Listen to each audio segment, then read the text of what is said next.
तो प्रधानमंत्री जी, सबसे पहले आपको धन्यवाद देता हूं कि केंद्र सरकार ने दिल्ली का ऑक्सीजन का कोटा बढ़ा दिया है।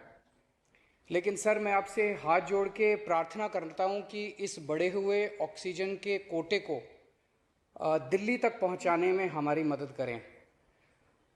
एक एस्टीमेट के हिसाब से दिल्ली को 700 टन ऑक्सीजन की ज़रूरत है। आपने हमारा कोटा 480 टन कर दिया, बहुत बहुत शुक्रिया। लेकिन पिछले 24 घंटों में इस बढ़ाए हुए 480 टन में से भी केवल 350 टन ऑक्सीजन दिल्ली पहुंच पाई है। प्रधानमंत्री जी, जब से ऑक्सीजन का संकट शुरू हुआ है, मेरे फ़ोन बजते रहते हैं। कभी कोई अस्पताल कहता है कि 3 घंटे की ऑक्सीजन बची है, कभी कोई अस्पताल कहता है कि 2 घंटे की ऑक्सीजन बची है। हम कारण जानने की कोशिश करते हैं तो पता चलता है कि पीछे किसी राज्य ने दिल्ली के लिए ऑक्सीजन लाने वाले ट्रक को रोक रखा है।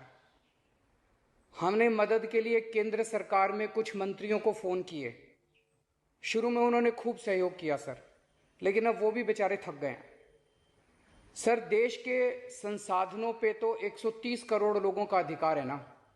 अगर दिल्ली में ऑक्सीजन की फैक्ट्री नहीं है तो क्या दिल्ली के 2 करोड़ लोगों को ऑक्सीजन नहीं मिलेगी? जिस राज्य में ऑक्सीजन की फैक्ट्री है, क्या वो दिल्ली की ऑक्सीजन रोक सकते हैं? ऐसे में हम क्या करें? सर, मैं आपका बेहद शुक्रिया अदा करना चाहता हूं कि आज आपने ये मीटिंग बुलाई है। बहुत सही समय पे ये मीटिंग बुलाई है।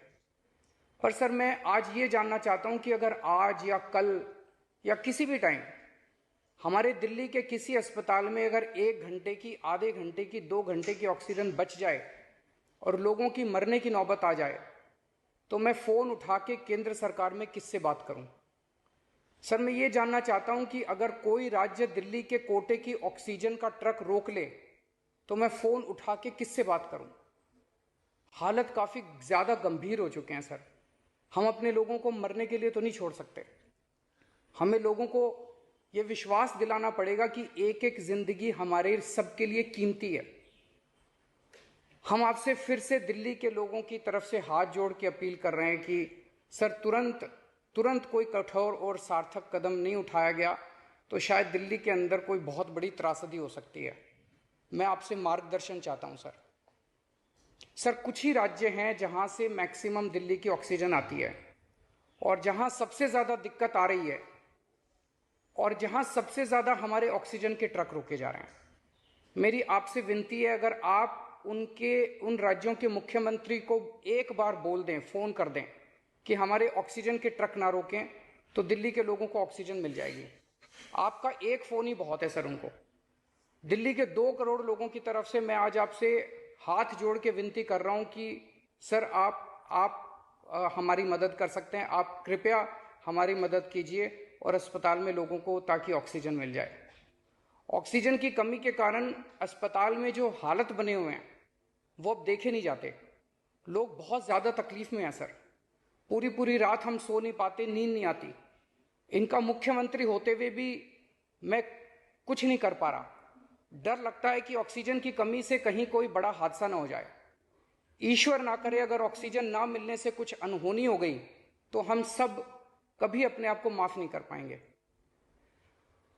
प्रधानमंत्री जी, कोरोना से देश को बचाने के लिए एक नेशनल प्लान बनना चाहिए। इस नेशनल प्लान के अंतर्गत देश के सभी ऑक्सीजन प्लांट्स को तुरंत आर्मी के जरिए केंद्र सरकार टेक ओवर करे।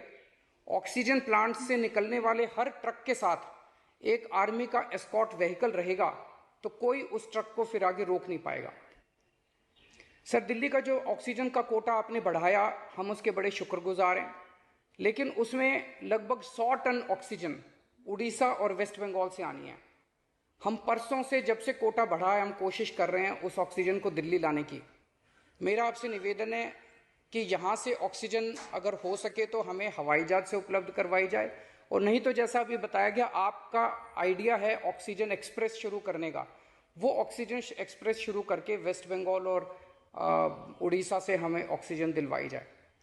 आइडिया नहीं, ऑलरेडी चल रहा है। सर, दिल्ली तक नहीं पहुंच पा रही, हमारी दिल्ली तक नहीं आ रहा। उसमें अगर हमें दिल्ली के लिए भी कॉरिडोर मिल जाए तो आपकी बड़ी मेहरबानी होगी सर। आपने 2-3 जगह तो कर दिया सर, आपके इंटरवेंशन से मुझे पता चला। एक दिल्ली के लिए और करा दीजिए सर, यहाँ की हमारी 100 टन ऑक्सीजन उधर से आनी है। प्रधानमंत्री जी, हमारे देश के वैज्ञानिकों ने इतने कम समय में जो वैक्सीन बनाई है, इसके लिए हमारे वैज्ञानिक साधुवाद के पात्र हैं। आपने इसमें जो प्रयास किए, आपका बहुत बहुत शुक्रिया। अब हम सब लोगों को मिलकर कम से कम समय में अपने नागरिकों को ये वैक्सीन लगवानी चाहिए। इसमें केंद्र और राज्य सभी सरकारों को मेरा विश्वास है, देश में अगर कोरोना के खिलाफ एक नेशनल प्लान होगा तो हम सभी राज्य सरकारें और केंद्र सरकार मिलके इस दिशा में काम करेंगे। सर, कोरोना की वजह से दिवंगत आत्माओं को शांति मिले। हाँ जी सर। ये हमारी जो परंपरा है, हमारे जो प्रोटोकॉल है, उसके बहुत खिलाफ हो रहा है कि कोई मुख्यमंत्री ऐसी इन हाउस मीटिंग को लाइव टेलीकास्ट करें। ये उचित नहीं है। ये हमने हमेशा संयम पालन करना चाहिए। ठीक है सर, इसका ध्यान रखेंगे आगे से। सर, मैं सभी आत्माओं को शांति मिले, जिन जिन लोगों का इस दौरान कोरोना की वजह से जिनका देहांत हो गया, और उनके परिवारों को दुख सहने की शक्ति दे। अगर सर मेरी तरफ से कोई गुस्ताखी हुई है, मैंने कुछ कठोर बोल दिया, मेरे आचरण में कोई गलती है, तो उसके लिए मैं माफ़ी चाहता हूँ। लेकिन अभी तक जितने आज पॉल साहब की जो प्रेजेंटेशन थी वो भी बहुत अच्छी थी, और उसके हिसाब से जो भी हमें निर्देश दिए गए हैं उन निर्देशों का हम पालन करेंगे।